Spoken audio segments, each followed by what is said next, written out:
Welcome to Till All Are Done, the show where we're showcasing one toy for every character in the Transformers universe. We're still working through the 3 Dinobots from the episode SOS Dinobot, but if you want to start from the very beginning and see who we've covered so far, check out the playlist in the description or click the card in the corner. But the best way to stay tuned for new episodes is to subscribe and see which figures I'm going to showcase next. Admittedly, we kinda did the big guy dirty last episode. I was in a mood, yes. But now I'm much better, as I have a therapist now, and this toy is not a travesty, spoiler alert. But we are moving on to our second Dinobot named Sludge, who is a big metal Brontosaurus. Unfortunately, he's one of the Dinobots that doesn't get as much screen time as the others, and definitely not as many moments as Grimlock gets, that's for sure. Not even as many as Swoop. Swoop seems to be the other darling Dinobot. Sludge does get that funny moment in the 86 movie, though, where his eyes leave his head. I love that part, and there's a cool plushie for that now. But I had to look up on TF Wiki if he gets any other moments, and not really. That's unfortunate because Sludge is pretty cool. It's a good thing that, though pretty far and few in between, Sludge has some great toys. His G1 toy is way more articulate than his line mates by a wide margin, and the Studio Series 86 toy is probably the best version of him. We even have a small core class combiner version, but that's not the combiner I want to showcase right here, right now. Instead, we go up a size class and take a look at the Power of the Primes Deluxe Class Sludge from the Prime Wars Trilogy. Let's get into it. Transformers. We'll start in the robot mode, and I double checked this fact, but this is the only deluxe size Sludge toy that you can get. Not that there's too many toys of this guy to begin with, but again, you got that core class version, you have a leader class sized SS86, and the original G1, despite not having size classes in that era, he's more like a leader class if you take a look at his size. So this Sludge toy is a bit unique for reasons other than being a combiner piece. We'll get to that later. The paint deco is really nice with the red, black, silver, and hits of gold. We already knew this color scheme was going to work, but the team making the toy could have messed it up, and they absolutely didn't. It looks great. You see this much more prominently in the Dino mode, but you have this clear, transparent plastic on top of painted plastic, which is a super cool effect. Unfortunately, in this mode, the only part that really gets the effect are kibble from the alt mode. That's the dino legs just hanging out there because they decided to hide the tail inside the leg cavity instead. It was one or the other, I guess, and definitely you wouldn't be able to fit both inside there at a deluxe class scale. Even ignoring them, the legs get pretty bulky in this mode. I have no problem with the legs looking this beefed up, as they kind of look like bell-bottom pants on him, but the rest of the body is a bit too skinny in comparison, including the chest, arms, and even the head. The head sculpt is nice though, they really nailed that part, and the backpack helps to prevent him from looking like a big shoe circus clown, thankfully. Speaking of the backpack, I like the way the dino head hinges to his back, and the dino head has its own slot to contour with the body. It's super clean and exposes a spot where you could store a weapon on his back, which is handy. Unfortunately, it does leave a hole at the top of the backpack, but you can win them all, I guess. The wings beside it are a little bit too low for my liking for the look, and they also get in the way of articulation at that height, so I like to push the wings all the way back and become part of the backpack. That's not the classic Sludge look, but for this toy, considering the wings don't shift up, I like it better this way. Since we mentioned the weapon, his gun is a basic rifle cast in black plastic, but I do like the scope on it. At least there's a bit of flavor there. He also comes with this piece which doubles as an oddly shaped shield, and it's important for the combiner mode as well. I said we'll get to it, hang on. But you can place it on the body or on the forearm, or he can hold it with his fist, because those are the places where you have portholes on Sludgy Boy. Yick. I'm not saying that again. Sludgy Boy, what is wrong with me? The toy comes from the era before War for Cybertron, so articulation is still good, but it's using older design philosophies and trying to cut costs. But we don't have to de-pants Hasbro like this every time. He's getting bullied. Come on. Head is on a mushroom peg, so you get 360 degrees and nothing else. That's a bit of a bummer, but okay. The thing that's starting to be phased out is ball jointed shoulders in favor of hinge shoulders. So at least for now, this toy's shoulders and legs, those are ball jointed too, are tight and work just fine. I wonder if in the future they might loosen up, but we'll see. The shoulders can extend 90 degrees outwards thanks to a hole in the shoulder, which is much appreciated. You also get 360 degree rotation, a 360 bicep swivel, 90 degree ratcheting elbows, ooh, with 45 degrees backwards, even more ooh. No wrist rotation though, but you can get downward tilt thanks to the transformation. You have a 360 waist rotation with a click when you get to the neutral position. I imagine that's to help with the combiner mode. If you ask me one more time about the combiner mode, I'm going to set you on fire. We will get to it.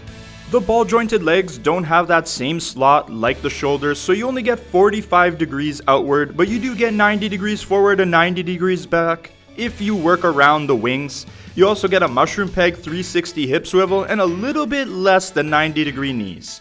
You can move the heels, but it's just for stability, which the figure doesn't really need anyways, and is pretty useless for posing. So pretty good articulation all things considered, other than a few missing things like wrist rotation and head tilt, but I'm pretty happy with it.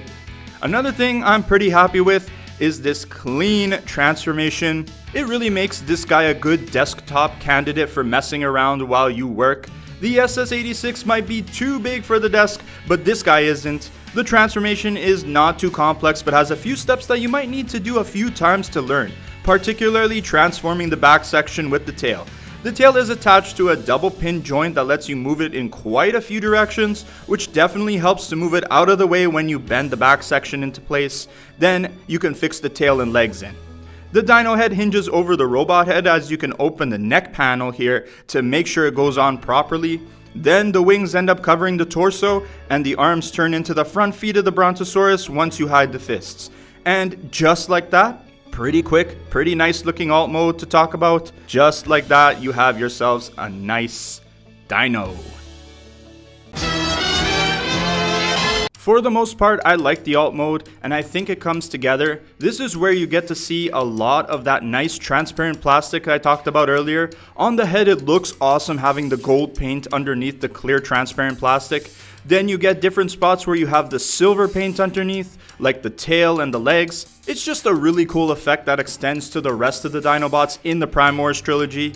You get some articulation for this guy in the Dino mode, although the overall look is a bit weird. The back legs are a little bit on the short side, and it looks like the Dino is belly crawling rather than standing. I could extend the front legs, but then it doesn't look like he's in a neutrally standing position, and I have to bend the legs backwards for more of a neutral resting position. If I really want to make him look like he's belly crawling, I can bend the front elbows like so, and Sludge is kind of dragging himself. The alt mode is almost ideal for the deluxe size, but I do wish they extended the legs just a little bit longer. I also wish we didn't see the mushroom peg on the front legs, but with the way he transforms, they had to pick either to show it in the robot mode or the alt mode, and here's the choice. And again, I really hate to be picky about this guy because I think it's pretty good, but the weapon storage is in a really awkward place. Just pegging it into the side of the body like this, or even on the leg, it looks awkward as well. You can choose which side you want, but it's not the most graceful place no matter what. But I get we really can't hide it inside the body, especially at a deluxe class scale. Most deluxes don't have that luxury, but still I don't like to put things aside in the fear of losing them, so it's going on the body somewhere and it's not going to look that great. Even the shield too. I know, let's put the weapon under his chin. Yeah, you can do that with this guy. We got a chin rifle here. Nice, that's better. Or better yet, let's fan mode this dino into a cannon. Spin the head, drop the legs down, and we are in dino cannon mode, ready to clap. Who knew that Sludge was a triple changer? Okay, you have waited long enough. Thank you for being patient. I really appreciate it. Thanks, guys. Last thing we have left for this guy to show is his combiner limbs for Volcanicus. He can either be a leg or an arm scramble city style, but the configurations are different. This is how he looks as an arm, and you plug in that black shield piece that came with him, into a hand. Oh, dual purpose, cool. It looks cool, but I also worry about those ball joints, as the articulating joints for the big guy on the elbow, they aren't very strong to begin with, so I wonder, is this gonna work out later on? Then here's how Sludge looks as a leg, and you plug in one of the feet that comes with the power of the Prime's Grimlock. This looks way more secure than the arm, looks more sturdy, but then again, it is a leg after all, it needs to be that way. So these are the two limbs, and every toy that's meant to be a limb has a connector piece inside the chest so that you could connect it to the main combiner, making up the torso, in this case Grimlock, or it could be anybody really because of the way these guys work Scramble City style. You can just keep switching them up with anybody. Once you get all 5 Dinobots, you get this monstrosity named Volcanicus. He looks like an absolute monstrosity. Just a mess of Dinobots. This thing looks like a Dinobot Megazord. Kind of Mighty Morphin looking actually. This setup became a point of contention for the toy collectors as it produced some samey feeling toys, especially if you were some kind of vehicle engineered to be a limb. I kind of don't see how they could have done it anyway else, and I don't understand the criticism. Even if you look at some of the toys being released in Age of the Primes with the Superion set, or if you go back to Legacy Motormaster, yeah, 2 of the toys are going to be similar to each other because they have to be arms, and they have to kind of look uniform.